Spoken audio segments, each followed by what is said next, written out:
Illustration 5, prepare accounting equation from the following transaction. जैसा कि हमने देखा था इससे पहले के इलस्ट्रेशन देखे, सेम उसी से मिलता जुलता ये है।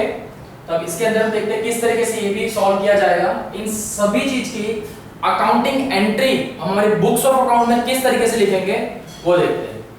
यहाँ पर हमको कुछ ट्रांजैक्शंस दिए हुए रिगार्डिंग टू अवर बिजनेस, तो ये सभी ट्रांजैक्शन की एंट्री लिखनी है। जैसे कि यहाँ पे दिए टोटल हमारे पास 8 ट्रांजैक्शंस दिए, तो ये 8 ट्रांजैक्शंस, इफ अगर ये बिजनेस ट्रांजैक्शन है तो ये बिजनेस के अंदर हम लिखेंगे। यहाँ पे फर्स्ट दिया हुआ है, Nutan starts business with cash 4 lakh rupees. यहाँ पर कोई कैरेक्टर है हमारे पास नूतन जो बिजनेस स्टार्ट कर रहे हैं विथ 4 लाख रुपीस का क्या लेके आ रहे हैं, वो कैश लेके आ रहे हैं। तो हमारा जो पहले इस तरीके से हमारा फॉर्मेट बना हुआ था, हमने इससे पहले वाला जो इलस्ट्रेशन है उसमें भी सेम इसी तरीके से बना था। Serial number, transaction, asset and equity दोनों कैसे होनी चाहिए, इक्वल होनी चाहिए। एसेट्स के अंदर क्या क्या आ जाता है, cash, goods and debtors. Asset का इधर टोटल आएगा, देन इस साइड पे इक्विटी के अंदर क्या आता है, लायबिलिटी एंड कैपिटल। इक्विटी का पूरा टोटल यहां पर, और कैसा, एसेट का टोटल प्लस इक्विटी का टोटल हमेशा कैसा आना चाहिए, सेम ही आना चाहिए। क्लियर है यहाँ पे? चलिए, तो एज पर हमारा जो क्वेश्चन दिया हुआ था, फर्स्ट हमारा क्वेश्चन था Nutan start business with cash, means यहाँ पर जिसका अकाउंट है, ये किसका अकाउंट है, इसके जो ओनर कौन है, जो ओनर वो कौन है, खुद नूतन ही इनके ओनर है। नूतन कौन है, ओनर है, क्योंकि कोई भी अपना बिजनेस स्टार्ट करता है तब खुद ही पैसा लगाता है ना, तो नूतन क्या है, ओनर। तो उनका नाम मुझे मेंशन करने की जरूरत नहीं है। चलिए, क्या बताया जा रहा है, नूतन बिजनेस में कैश लेके आ रहे हैं, 4 लाख रुपीस क्या है उनका, कैश लेके आ रहे हैं। तो इस 4 लाख रुपीस की अकाउंट में एंट्री होगी, बिल्कुल। तो चलिए एंट्री करते हैं। यहाँ पर दिया है first started business with cash, business में क्या आया, कैश आया है, तो ये कैश की एंट्री करेंगे, कितनी थी, 4 लाख रुपीस, किस में आएगा, कैश में ही आएगा। देन क्या गुड्स लेके आए हो, नहीं, गुड्स लेके तो नहीं आए। क्या डेटर्स कुछ आए, नहीं। तो एसेट का टोटल कितना आया, 4 लाख रुपीस, आउटर कॉलम में लिखेंगे। इसे क्या बोला जाता है, इनर कॉलम, जो बाहर आए टोटल में तो उसे आउटर कॉलम। तो आउटर कॉलम में 4 लाख की इफेक्ट आएगी। देन आएंगे हम इक्विटी पे, क्या ये किसी मुझे चुकाना है पैसा, नहीं, मैं तो क्या एज अ बिजनेस मैंने स्टार्ट किया है, और स्टार्टिंग के बिजनेस में जब भी हम पैसा लेके आते हैं उसे क्या बोला जाता है, कैपिटल। किस में आया, कैपिटल इनर कॉलम में, then total outer column. Same आना चाहिए, एसेट इक्विटी सेम आ रहा है, मींस ये करेक्ट है एकदम। देन चलते हैं आगे, सेकंड दिया हुआ है परचेज गुड्स फ्रॉम रोहित। यहां पर दिया हुआ है परचेज गुड्स फ्रॉम रोहित ₹60,000। एक चीज फिर से मेंशन करेगा कि हम परचेज कर रहे हैं, लेकिन यहाँ पर नाम मेंशन किया है। नाम कब मेंशन किया जाता है, बहुत बार बता चुका हूं, बताइए कब होता है, हम नाम कब मेंशन करते हैं, जब भी वो क्रेडिट ट्रांजैक्शन होता है। आप तभी किसी का नाम लिख कर रखते हैं ना, या तो पैसा लेना बाकी है या आपको देना होगा, आप तभी उसका नाम मेंशन करेंगे। या तो सपोज कोई नाम हो गया, या किसी की दुकान से खरीदा है तो उस दुकान का नाम है ना, दुकान, फैक्ट्री, कंपनी, इन सभी का हम नाम लिखते हैं। याद रखना एक चीज, नाम तभी आएगा जब क्रेडिट ट्रांजैक्शन होगा। सिर्फ एंट्री देखते हैं इसकी, purchase goods from Rohit. Rohit से हमने क्या परचेज किया, गुड्स परचेज किए, तो क्या आया मेरे पास, गुड्स आए। तो एंट्री भी किस में आएगी, एसेट्स में, गुड्स के कॉलम में एंट्री आएगी, ना कैश ना डेटर्स, तो कुछ आया ही नहीं है, तो ये आ गया। देन ये गुड्स कैसा है, जो मुझे पैसा चुकाना तो पड़ेगा, तो ये मेरे लिए क्या हुई, लायबिलिटी। ये क्या हुई, लायबिलिटी। एट द एंड क्या करेंगे, इसका टोटल करना है हमको, तो टोटल इस तरीके से आएगा। मैंने बताया था आपको इससे पहले में भी कि इसके जस्ट जो ऊपर वाला होगा वो हमारे लिए क्या हो गया, ओल्ड वाला, ओल्ड ट्रांजैक्शन, मींस अप्रोप्रिएट, अभी तक का इतना पैसा है, या अभी तक का जो सिनेरियो है वो फाइनल यहीं पर है। तो कितना था, cash 4 lakh as it is. Debtors goods कितने थे, 60,000। ये क्या है आपका फाइनल, आपको बता दिया है। ये फाइनल अभी तक का स्टेटमेंट। अभी तक क्या फिर दो ट्रांजैक्शन हुए ना, अभी तक कितने, दो ट्रांजैक्शन। फर्स्ट आप पैसा लाए, दूसरा आपने परचेज किया, तो ये रहा। अब आपके पास टोटल क्या है, मेरे पास कैश 4 लाख रुपीस है, मेरे पास गुड्स भी है कितने, 60,000 के गुड्स है, डेटर्स नहीं है। इन दोनों का टोटल जाएगा बाहर 4,60,000। लायबिलिटी थी, मुझे पैसा चुकाना है कितना, 60,000 जो गुड्स में क्रेडिट पे लाया हूं। कैपिटल था 4 लाख, दोनों का प्लस करके बाहर अमाउंट जाएगी 460। क्लियर आ गई एकदम, दोनों अमाउंट टोटल है। चलिए आगे, नेक्स्ट कौन सा दिया हुआ है, गुड्स, सोल्ड गुड्स। देखना, सोल्ड गुड्स फॉर कैश कितना, 22,000 पे हमने इसे बेच दिया है। कितने गुड्स जो था 20,000 में बेच दिया। कैसा बेचा, कैश में बेचा है, पैसा दिया, पैसा ले लिया और गुड्स दिया। लेकिन ये मुझे गुड्स की कीमत क्या थी जितने मैंने बेचा, आपको पता तो हो कि आइदर मेरा प्रॉफिट हुआ है या लॉस हुआ है। क्लियर, हमने पहले भी इसमें बात करी थी कि हम किस तरीके से पता करेंगे, cost price and selling price. Cost price, selling price. If अगर आपकी सेलिंग प्राइस कॉस्ट प्राइस से ज्यादा है तो ये क्या दिखाता है कि आपको क्या हुआ है, प्रॉफिट। और इफ अगर कॉस्ट प्राइस सेलिंग प्राइस से ज्यादा है तब ये क्या बताता है, लॉस। इसीलिए हम लोग बार बार यहाँ पे कॉस्ट को मेंशन कर रहे हैं ताकि हमें पता चले कि आइदर हमारा प्रॉफिट हुआ है या लॉस हुआ है। क्लियर, ये क्लियर है, एकदम बेसिक सा है, ये याद रखना हमेशा। नेक्स्ट आगे चले, इसी पॉइंट को हम लिख लेते हैं। ट्रांजैक्शन हुआ है तो इसकी एंट्री भी देंगे। Here we have sold goods for cash। देखिए यहाँ पे कैश कितना है मेरे पास, 22,000 रुपीस मेरे पास आए। उसके सामने मैंने गुड्स कितना दिया था, कितने रुपए का था वो, 25,000 का। जो चीज मेरे पास से जा रही है तो मैं तो माइनस ही करूंगा, जो चीज आ रही है उसे प्लस करूंगा। इतनी इफेक्ट आई।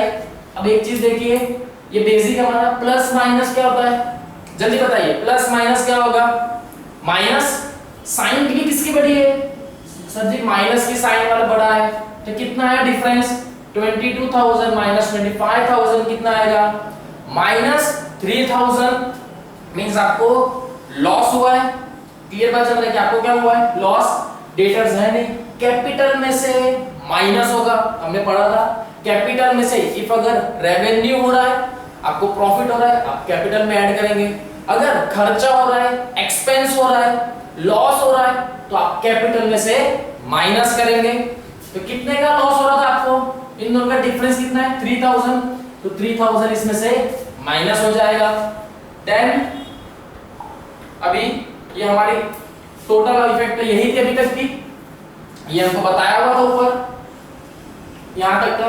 अब ये इसको क्या करेंगे, पूरा सॉल्व करें। कितनी थी अमाउंट, 4 लाख रुपीस कैश था, 22,000 और आ गया, तो टोटल कैश कितना हो गया, 4,22,000। देन 60,000 गुड्स था मेरे पास, उसमें से 25,000 का गुड्स मैंने बेच दिया, दे दिया। तो रिमेनिंग कितना हुआ मेरे पास, अभी मेरे पास 35,000 का ऐसा गुड्स है जो बेचना बाकी है। डेटर्स तो कुछ आए नहीं। इन दोनों का टोटल बाहर वाले कॉलम में आएगा 60,000। सेम लायबिलिटी है, उसके बारे में कोई बात नहीं, तो वो एज इट इज वैसी है। कैपिटल आपका 4 लाख रुपीस था पहले, लेकिन अभी आपको लॉस हो गया है, लॉस हुआ है तो एक्सपेंस माइनस करेंगे। कितनी अमाउंट है, 3,97,000।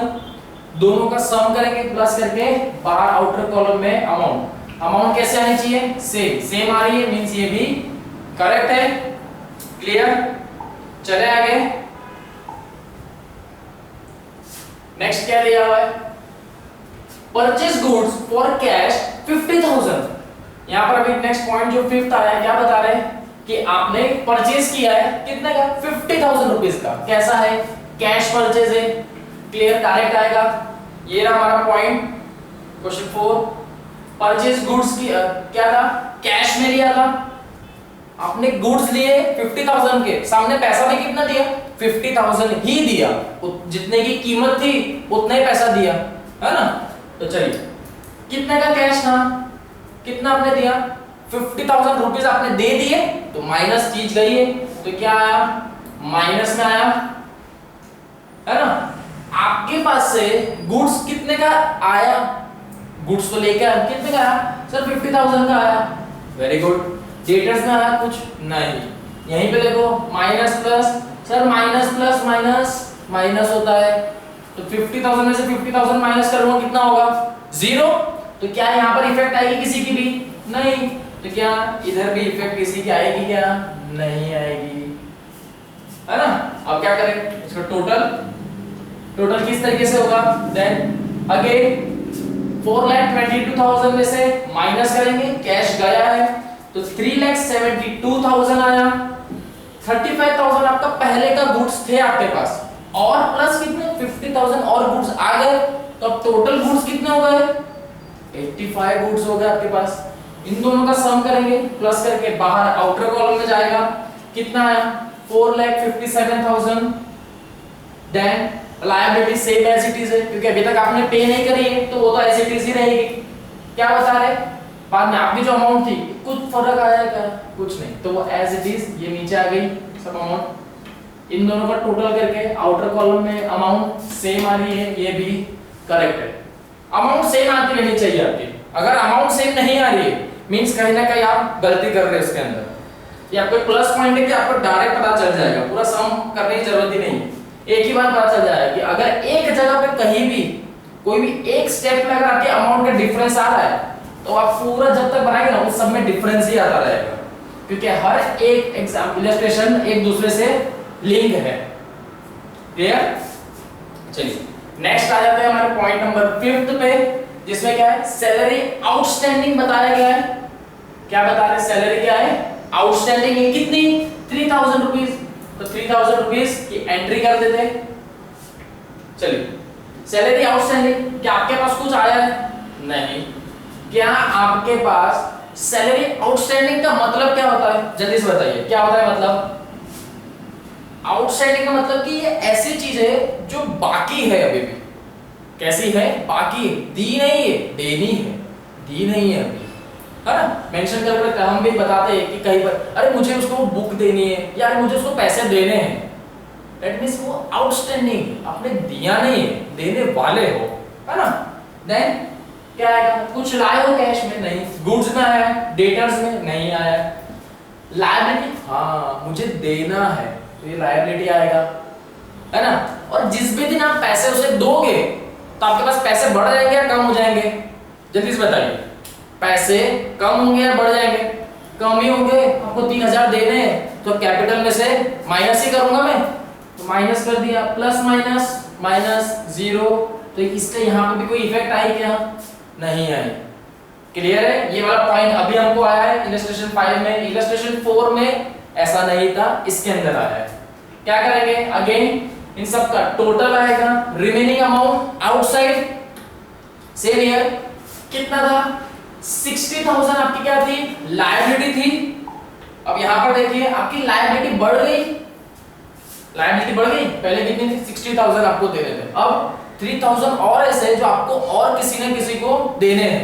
लायबिलिटी कितनी होगी 63,000 इन फ्यूचर देना है, प्लस कितना आपके पास कैपिटल था 3,97,000, उसमें से 3,000 चला जाएगा ना, देन कितना हो गया 3,94,000, दोनों का अमाउंट टोटल करके outer column same, transaction complete.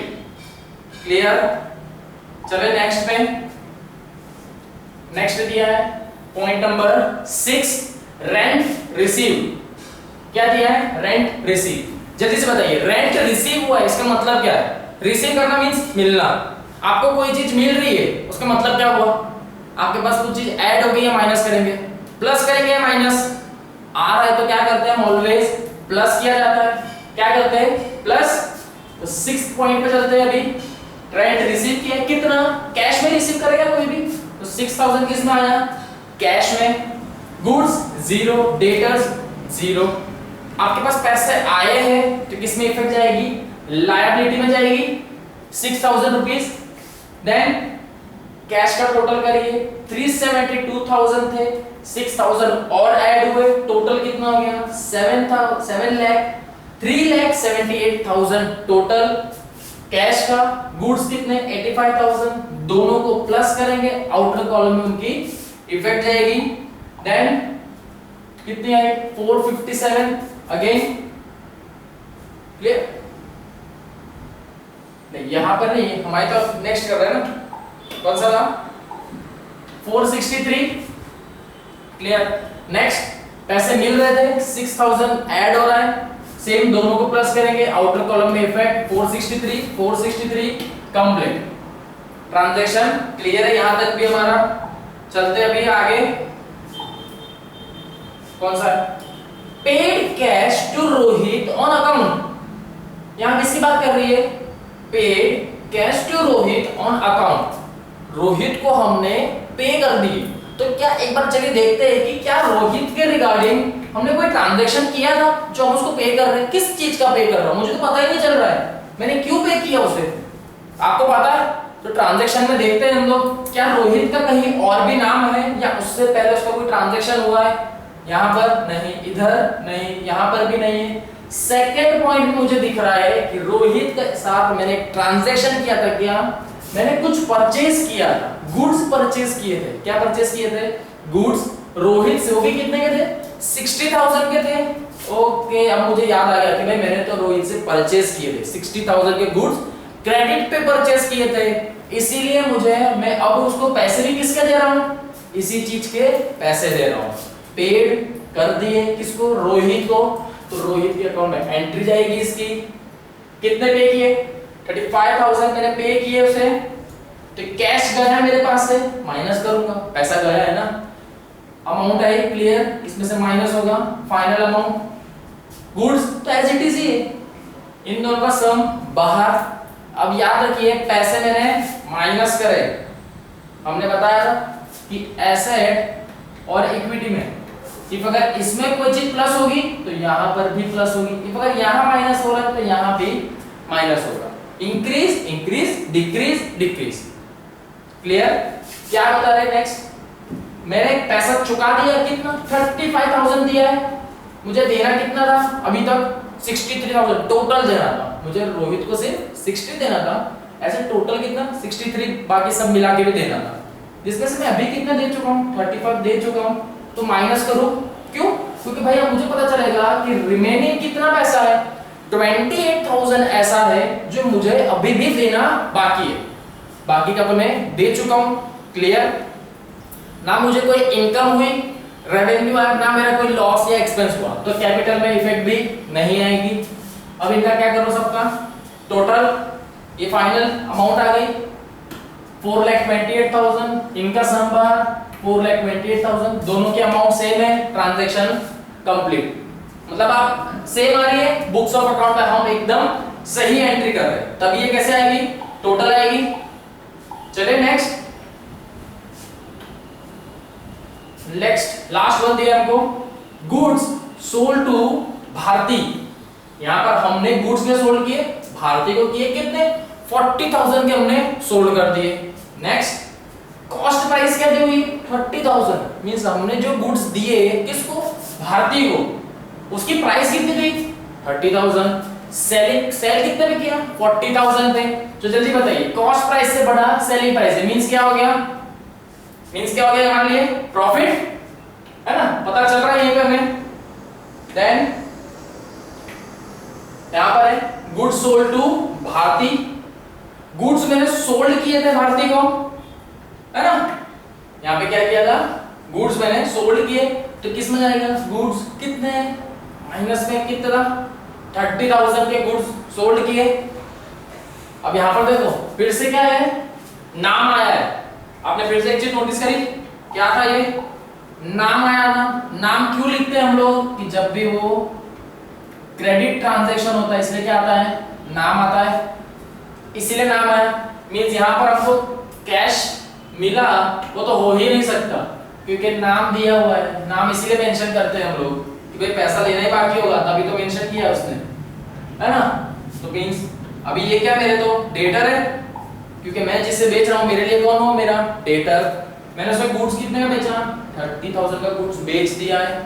मुझे भारती से पैसे कितने लेने हैं, कितने पैसे मुझे लेने हैं भारती से, 40,000 रुपीस मुझे लेना है। क्लियर? इसका टोटल करूं, कैश तो एज इट इज आ गया, इतने गुड्स थे उसमें से 30,000 चले गए, रिमेनिंग कितने 55,000 ऐसे गुड्स है जो है मेरे पास। मुझे भारती के पास से अभी, भारती बोलूं या मुझे टोटल, मुझे 40,000 रुपीस ऐसे है जो मुझे मिलेंगे, मिले नहीं है, मिलने वाले डेटर्स 40,000, इनका टोटल बाहर के कॉलम में। अब देखिए again minus plus minus, minus है प्लस है इक्वल, माइनस प्लस क्या होता है, माइनस ही आएगा। क्लियर? इसका मींस क्या करेंगे, माइनस, दोनों में साइन किसकी बड़ी है सर, पॉजिटिव की साइन बड़ी है, तो लगाएंगे क्या, पॉजिटिव ही लगेगा। कितने अमाउंट है, 10,000 है ना, डिफरेंस कितना है 10,000। रेवेन्यू मींस 10,000 का 10,000 एक ऐसा है जिसमें मुझे क्या मिल रहा है यहाँ पे, मींस 10,000 बताया था आपको कि आपकी कॉस्ट प्राइस और सेलिंग प्राइस के रिगार्डिंग है ना, कॉस्ट प्राइस और सेलिंग प्राइस के रिगार्डिंग लॉस, ये कैसा हो जाता है, एक्सपेंस रेवेन्यू है ना। तो इसी बेस पे चलता है पूरा, आप लोग को डायरेक्ट देख लेना है कि मेरा कौन सा कॉस्ट होगा, कौन सी सेलिंग प्राइस होगी, बस यहीं पर आप क्लियर हो जाएंगे तो इजीली पता चल जाएगा।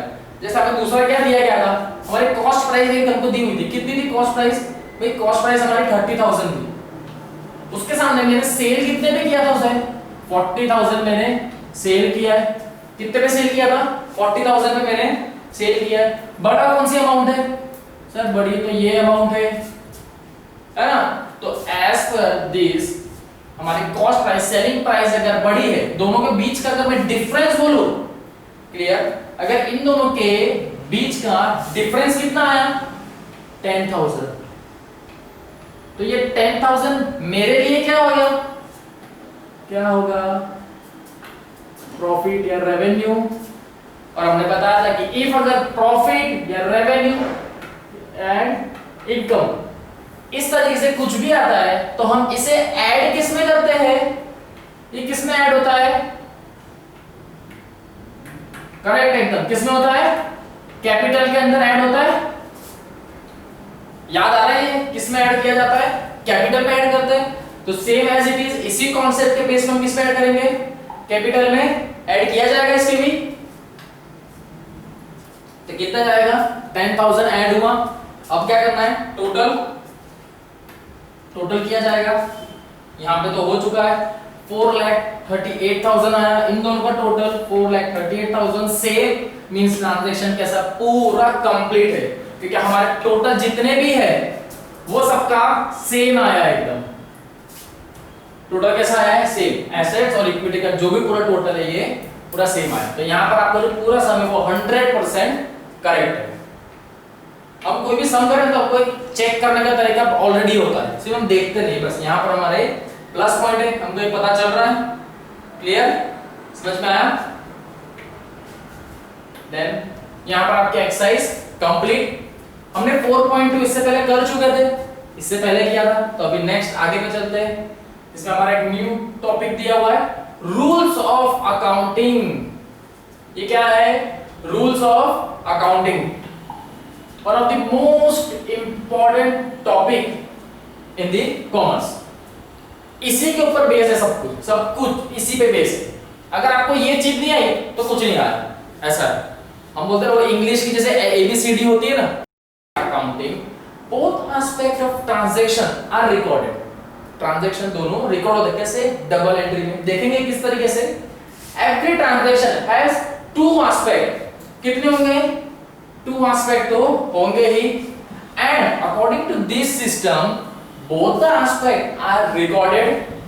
दोनों ट्रांजैक्शन मींस जो भी एक ट्रांजैक्शन है उसको रिकॉर्ड किस तरीके से किया जाता है, ड्यूअल टाइम्स, मींस दो बार होता है। वो दो बार कैसे होगा वो देखते हैं। If the business acquires something, acquire करना, लेना, it must have been acquired by giving something while recording each transaction। the total amount debited must be equal to the amount of credit।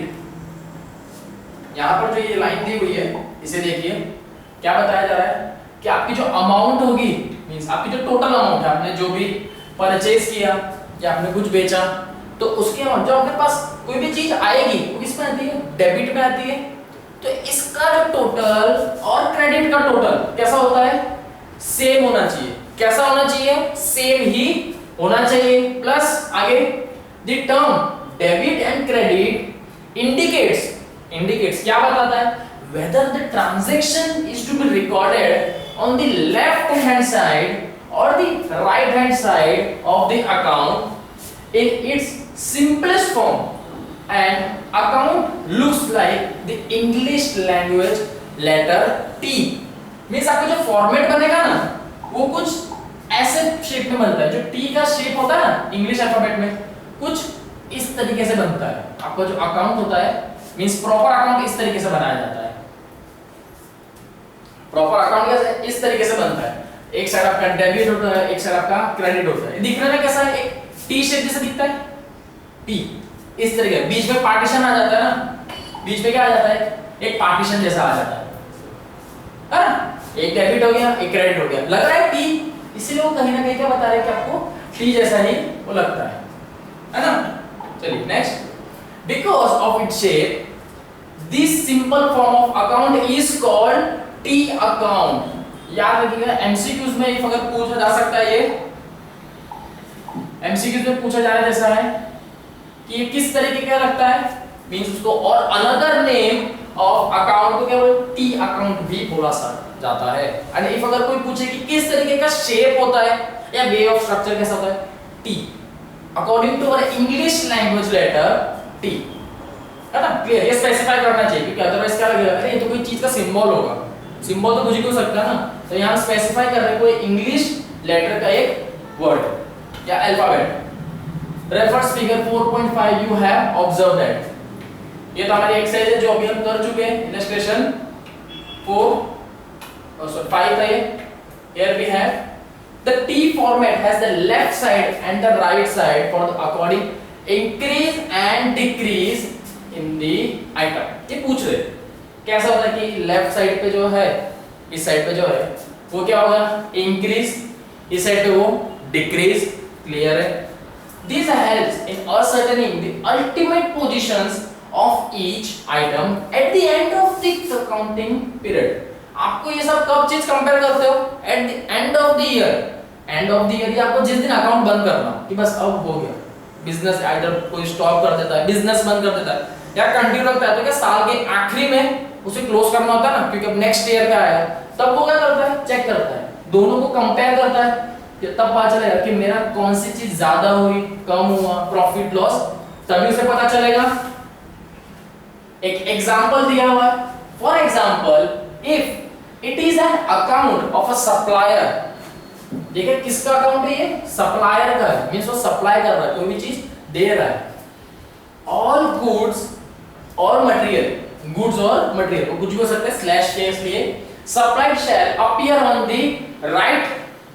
Right side पे लिखेगा, किधर side पे, right. क्यों, means क्या वो creditor, sorry क्या हुआ, it's a credit side, क्या हुई वो क्रेडिट साइड। देखिएगा राइट साइड पे फॉर आया तो कौन साइड आती है, क्रेडिट साइड आती है। And to the supplier account and all payment, क्या बता रहा है वापस देखिए, and all payment made on the left side, जितनी भी पेमेंट के रिगार्डिंग होगा वो सब कौन साइड पे आएगा, लेफ्ट साइड पे आएगा। Left side means debit side पे आएगा। क्लियर हो रहा है यहाँ पे, है ना। चलिए इसे और अच्छे तरीके से प्रैक्टिकल में हम और अच्छे से समझेंगे। जल्द देखिए, in an account, in a T account the left side is called as debit. हमने देखा अभी लेफ्ट साइड पे वो डेबिट और राइट साइड पे आएगा क्रेडिट। इस तरीके से अगर हाथ को बना लो पूरा तो इजी रहेगा। इस तरीके से ये लेफ्ट राइट डेबिट क्रेडिट, अपने हाथों पे नाम दे दो तो एक ही दिन में याद हो जाएगा। Usually abbreviated as DR. DR क्या है, शॉर्ट फॉर्म दिया हुआ है, मींस आपको यहाँ पे हम डेबिट को किस तरीके से बोल सकते हैं, डीआर। हर चीज का शॉर्ट फॉर्म होता है ना, इसका क्या है, क्रेडिट हो गया, बनाया हुआ है सीआर। इतना सा है, बेसिक चीज है ये। देन क्या बता रहे हैं कि आपको अकाउंट टाइटल दिया हुआ है, left hand side, right hand side. Left कौन सा होगा, आप इस तरीके से खड़े हैं, देन आपको पता है कि आपका लेफ्ट है, ये राइट है ना। रूल्स ऑफ अकाउंट, अब आपको कुछ रूल्स ऑफ अकाउंट दिए। All accounts are divided into 5 categories. कितने, 5 कैटेगरी में डिवाइड हुआ है। मेनली कितनी है, 5 ही है, तो बस एक 5 अकाउंटिंग कैटेगरी है सिर्फ, इतनी तो आराम से याद हो जाएगी। जैसे फर्स्ट क्या है, एसेट, एसेट है तो liability. Third one it's a capital, then expense और losses, near to same word ही होता है, expense and losses. Revenue and gain, revenue and gain, यहां पर एक और स्लैश करके लिख सकता था, प्रॉफिट, वो भी आ सकता था।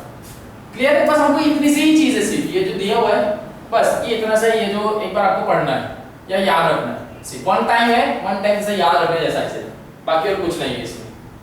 Then 2 fundamental rules are to be recorded in the changes of account. सिर्फ 2 फंडामेंटल रूल्स है, सिर्फ 2 है बस, और कुछ नहीं।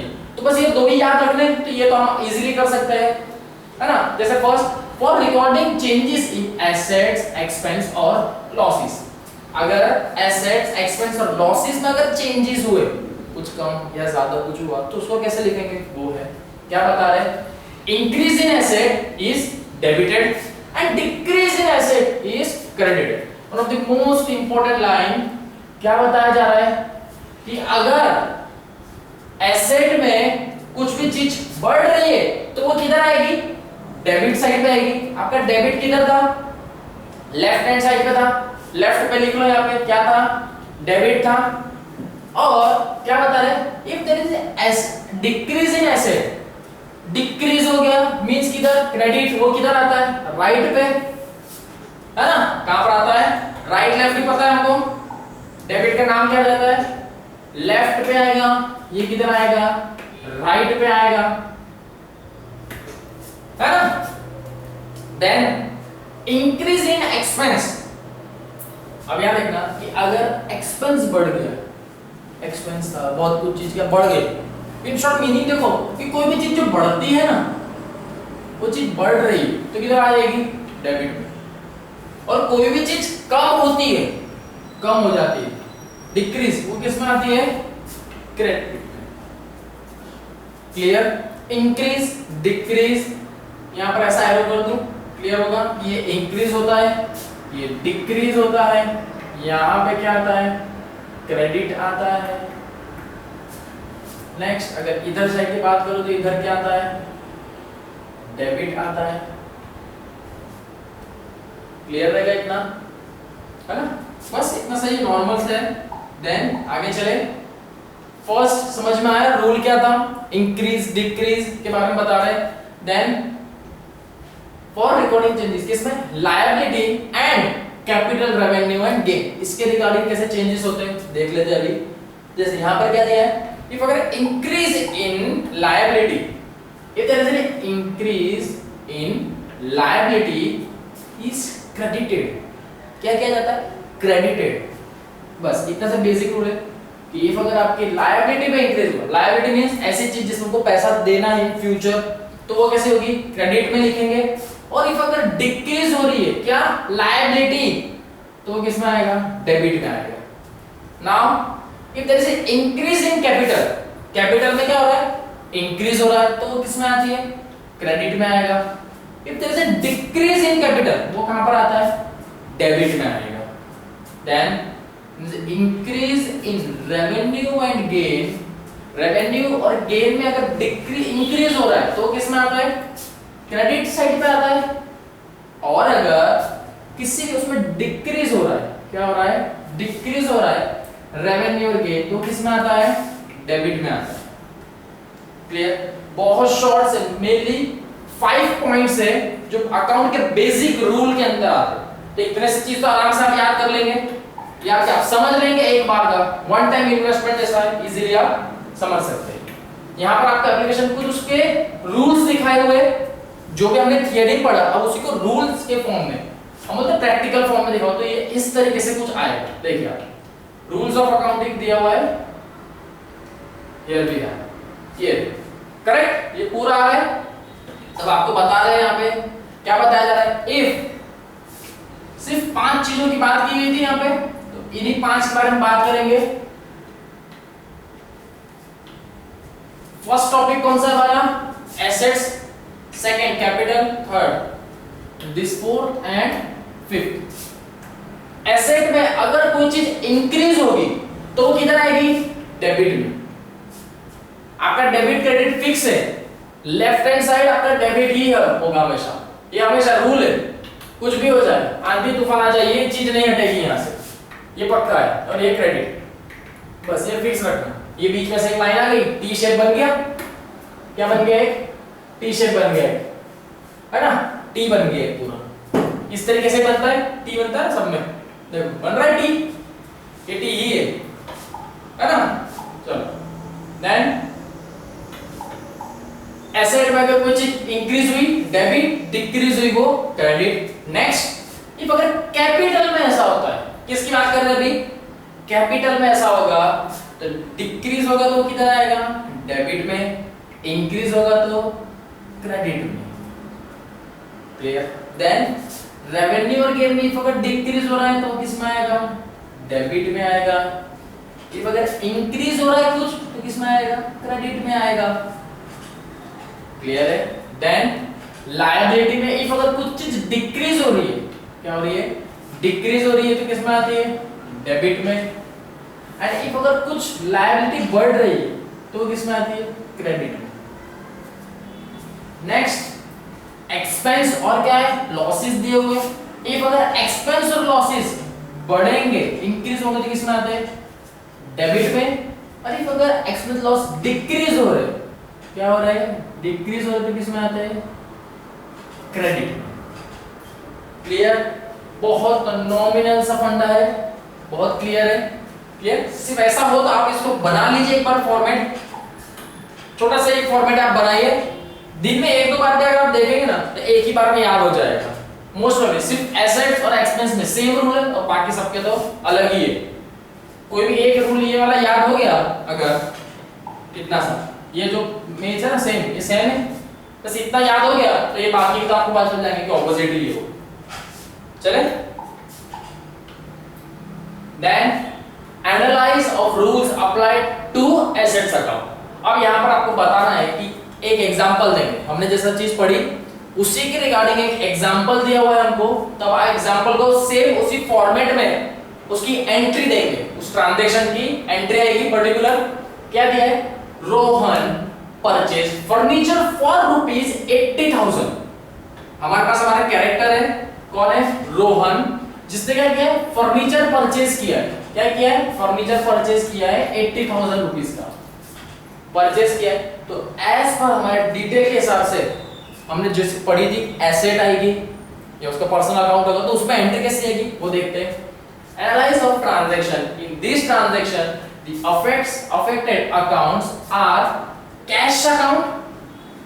क्या बता रहे, आपको क्या करना पड़ेगा, कैश अकाउंट। क्यों कैश अकाउंट बोला, क्या यहाँ पर सामने वाले पर्सन का, उस पर्सन का नाम दिया था, नेम, या उसकी शॉप का नेम कुछ भी दिया हुआ है, नहीं, तो मींस कैसा हो गया था, कैश ट्रांजैक्शन ही होगा। तो एक अकाउंट कौन सा बनाऊंगा मैं, कैश का अकाउंट बनाऊंगा। प्लस फर्नीचर आ रहा है तो मेरे पास क्या आ रही है, एसेट आ रही है, तो और किसका अकाउंट बनाऊंगा, एसेट का अकाउंट बनाऊंगा, है ना। और एक अकाउंट किसका बनाऊंगा, एसेट अकाउंट, या अभी के लिए क्या बोला जाए, क्या हो जाएगा, फर्नीचर का एक अकाउंट बनेगा। 2 अकाउंट बनाऊंगा जिसमें cash account is an asset account. Cash account क्या रिप्रेजेंट करेगा, एसेट अकाउंट करेगा। एंड हैज डिक्रीज, क्यों डिक्रीज, पैसा दे रहा हूं तभी तो मेरे पास कुछ चीज आ रही है, तो कैश कम हो गया ना, कैश क्या हुआ, कम, इसलिए बता रहे क्या हो गया, decrease. As per the rule in the asset decrease the affected account is credited. यहां पर अभी आपको क्या बता रहे हैं, एज पर आपका रूल के रिगार्डिंग बताया जा रहा है। ये रूल एक बार देखे वापस से, क्या दिया है पढ़ो आप लोग भी। As per rule if asset decrease, अगर एसेट डिक्रीज होती है तो उसकी एंट्री किधर होती है, उसकी एंट्री किधर होती है, क्रेडिट में। किधर होती है, क्रेडिट में। किधर होती है, क्रेडिट में, है ना। Then so cash account is credited, क्या होगा, कैश अकाउंट को क्या किया जाएगा, क्रेडिट में किया जाएगा। Further furniture, furniture is also an asset, furniture भी क्या है, एक एसेट ही हुआ, उस चीज की उसकी वैल्यू है, देन कुछ टाइम तक बेच सकता हूं तो मेरा एसेट ही है। And asset it has increased, asset क्या है, बढ़ गई, एसेट तो बढ़ गई ना, तो ये क्या है, एसेट इंक्रीज। अब एसेट जब इंक्रीज होती है तो उसकी इफेक्ट हम किधर देते हैं, as per the rule of asset if increase the affected account is debited. क्या बता रहे, क्या होता है वो, डेबिटेड। कहां किया जाता है, डेबिट किया। इफ अगर इंक्रीज हो रहा है एसेट में तो क्या आता है, डेबिट। इफ अगर एसेट में डिक्रीज हो रहा है तो किधर आता है, क्रेडिट। क्लियर। तो अभी इसी को पूरा फॉर्मेट में लिख दे, कैश अकाउंट बनाए, एसेट में, इसको एसेट में लिखो, एसेट ही है, मे भी एसेट में ही आता है, डेबिट क्रेडिट, डेबिट क्रेडिट, क्या आएगा, ये पोर्शन मेरा क्या है, मैंने डेबिट पे डीआर लिखते हैं ना हम लोग शॉर्ट फॉर्म में, डीआर सीआर, इसी तरीके से था, ये क्या था, DR CR means debit credit, T format, T format. Clear. Cash कम हो रहा था मींस क्रेडिट में आएगा, डिक्रीज हो रहा, एंट्री किधर आएगी, क्रेडिट में 80,000। फर्नीचर मेरा एसेट था, चीज आई तो वो बढ़ गई, क्या हो गया, इंक्रीज हुआ, किसमें आता है, डेबिट में। कितना था, 80,000। ये अमाउंट सेम है, ट्रांजैक्शन कंप्लीट। क्लियर, एकदम शॉर्ट एंड सिंपल, बराबर। नेक्स्ट चले आगे। Now analyse of rules applied to liability account. जैसे कि आपको एग्जांपल दिया हुआ है, purchase machinery for ₹60,000 on credit from MS Indian machinery mart. यहां से आपने क्या है, खरीदी है, क्या मशीन परचेज की है, सीधी सी बात है, 60,000 की तो है, क्रेडिट पे तो उन्होंने बता ही दिया है, डायरेक्टली बता दिया, आपको ढूंढने की जरूरत ही नहीं है, किनके पास से खरीदी वो भी उनका नाम भी दे चुके हैं। क्लियर। देन आगे बढ़े। In this transaction the two accounts are affected. कितने मेन अकाउंट्स बन रहे हैं, वो दो अकाउंट्स इसमें इफेक्ट कर रहे हैं। टू अकाउंट्स आर मशीनरी, सबसे पहला अकाउंट किसका बनेगा, मशीन का। क्यों, क्योंकि आप क्या लेके आ रहे हो, मशीन आपके लिए क्या है, आपकी एसेट ही है ना, मशीन क्या आपके लिए, जो मशीन है वो क्या है, आपकी एसेट है, प्लस दूसरी आप क्रेडिट पे ला रहे हो तो उस पर्सन का या उनका नाम तो लिखना होगा कि आपको किसको पैसे देने हैं या किन से लेने हैं, तो किसको, हमको यहाँ पर इनको देने थे, परचेज किया था ना, देने, तो इनका भी एक सेपरेट अकाउंट बनाऊंगा मैं यहाँ पे, इनका भी एक सेपरेट अकाउंट बनेगा। अब बताओ मुझे कि मशीन जो है तो यहाँ पर आ रही है तो क्या हुआ, इंक्रीज हुई है डिक्रीज हुई, जल्दी से। इफ मशीन मेरे पास आ रही है तो क्या हो रहा है, मशीन मेरे पास आई, देन क्या आएगा, यहां पर रूल में दिया है आपको, जो हमारा पूरा रूल दिए हुए थे, क्या बताया था रूल में हमको कि मशीन इज एन एसेट, अगर एसेट इंक्रीज होती है तो किस में आती है, therefore machine account is debited. Machine अगर इंक्रीज होती है, क्या बता रहे, तो मशीनरी अकाउंट किस में आएगा, डेबिट आएगा। क्लियर था ये। और इंडियन मशीनरी मार्ट क्या है, हमारा क्रेडिटर है, हमारा क्रेडिटर मींस जो हमको प्रोवाइड कर रहा है तो हमारे लिए तो क्रेडिटर हुआ, तो क्रेडिटर के पॉइंट ऑफ व्यू से वो क्या है, अकाउंट ऑफ सप्लाई, सप्लाई कर रहा है ना मुझे, machinery account. And constitute the liability, क्या हुई मेरे लिए वो लायबिलिटी, तो आप एंट्री किस में करेंगे, लायबिलिटी के पॉइंट ऑफ व्यू से की जाएगी, क्योंकि आपको ये फ्यूचर में पे करनी है, तो लायबिलिटी के हिसाब से देखेंगे। Rule of this increase of liability concern account is credited. क्या बता रहे हैं कि एज पर रूल के हिसाब से लायबिलिटी में अगर कभी ऐसा आता है किस में जाता है वो क्रेडिट किया जाता है उसे। एंड वाइस वर्सा का मतलब क्या होता है? वाइस वर्सा मींस जैसा दिया वैसा ले, जैसे को तैसा, एक हाथ से दे एक हाथ से दे, सेम एकदम, कोई भी चेंज नहीं आना चाहिए। It's a vice versa. क्या आएगा? MS Indian machinery mart account is credited as per हमारा अकाउंटिंग रूल। लायबिलिटी है, लायबिलिटी बढ़ रही है, लायबिलिटी क्या है? इंक्रीज, तो किधर आती है? लायबिलिटी इंक्रीज हो रही है, क्रेडिट में आएगी। मशीनरी क्या है? हमारा एसेट है, एसेट जब भी बढ़ती है किस में आती है? डेबिट में आती है। अमाउंट सेम आएगी, कंप्लीट हो गया ट्रांजैक्शन। क्लियर? यहां पर एक चीज नोटिस करी, दोनों चीज क्या है? बढ़ रही थी। एक साइड आपका देवा बढ़ रहा था, मींस आपको चुकाना है पैसा, वो भी बढ़ रहा है, प्लस आप मशीन लेके आ गए तो आपकी और मशीन बढ़ गई। पहले एक थी अब दो हो गई, मशीन बढ़ गई। आपको कर्जा चुकाना भी है और चुकाना है, ठीक बात है। अभी मुझे 10 चुकाना है, अब 20 चुकाना। इंक्रीमेंट हो रहा है, लेकिन ऐसा इंक्रीमेंट होना नहीं चाहिए, लेकिन हो रहा है। दोनों चीज इंक्रीज है, credit debit as per rule. Clear हुआ यहाँ पे? देन एक अनदर पार्ट देखते हैं, जैसे क्या दिया है यहाँ पर आपको एक example, cash of rupees 50,000 introduced in business as capital by Rakesh. यहाँ पर क्या है दिया हुआ है आपको स्टेटमेंट, जिसके अंदर कौन है? राकेश नाम का कोई पर्सन है, राकेश नाम का कोई पर्सन है जो बिजनेस स्टार्ट कर रहा है। तो बिजनेस स्टार्ट करते टाइम जो पैसा लेके उसे क्या बोला जाता है? कैपिटल। कितना लेके आ रहा है? कैश 50,000। एज पर हमारे कैपिटल के रूल्स के हिसाब से भी आप देखिए क्या आएगा, बताया गया कि 2 अकाउंट्स प्रिपेयर होंगे। फर्स्ट का कौन सा होगा? Cash account. सबसे पहला कौन सा होगा? क्योंकि कैश लेके आ रहा है तो कैश अकाउंट। कैश कौन से लेके आ रहा है? एज अ कैपिटल आ रहा है। क्या आ रहा है? As a capital. तो एक अकाउंट किसका बनेगा? कैश का। दूसरा किसका बनेगा? कैपिटल का। कैश किस में लिखते हैं हम लोग? एसेट में आता है। कैश किस में आता है? एसेट में आता है ना? तो ये दो अकाउंट बनेंगे। Cash is an asset, Rakesh invested capital. Clear सी बात है, तो फर्स्ट हमारा स्टेटमेंट है, बहुत clear. Then rules of capital is that if it is increase the account is credited. Capital का रूल क्या? अगर वो इंक्रीज हो रहा तो कहां पर आता है? क्रेडिट पे आता है। किधर आता है? क्रेडिट पे। वाइस वर्सा मींस अगर वो एक अगर डेबिट हुआ तो दूसरा क्या होगा? क्रेडिट। और एक अगर क्रेडिट हुआ तो दूसरा क्या हो जाएगा?